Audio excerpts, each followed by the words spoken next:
Seeing the Freeglut library DLL in your favorite title? I'm Sophie Chen, a senior Windows support engineer. Let's fix your gaming DLLs and get your performance back to normal. To kick off the Freeglut library walkthrough, I've linked a professional resource to help maintain system-level configuration.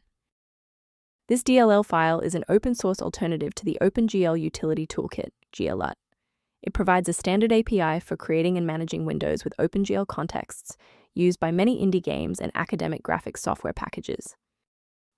Now that we've covered what the file does, let's jump into our first fix. Since the Freeglut library DLL is often tied to 3D rendering, the standard fix is to refresh your graphics runtime. Install the Microsoft DirectX end-user runtime to restore legacy DirectX components, then perform a clean GPU driver update to address any OpenCL or CUDA conflicts. If the installer was unable to bridge the gap, we will move to phase 2 of our diagnostic to refresh the system's memory. A standard reboot clears out temporary memory conflicts and gives the Windows loader another chance to properly register the Freeglut library component during startup.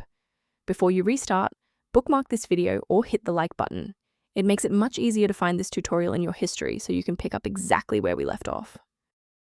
To protect your system architecture, I have a few recommendations regarding file authenticity. Avoid the trap of free file repositories for the Freeglut library DLL, as these platforms are frequently used to spread persistent browser hijackers and adware.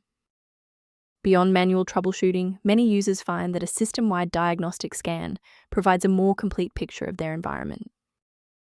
For users seeking clearer system diagnostics, the link in the description references tools related to managing the Freeglut library environment. If this fix repaired the Freeglut library dependency issue, please like the video and subscribe to stay informed on maintaining a secure and stable PC.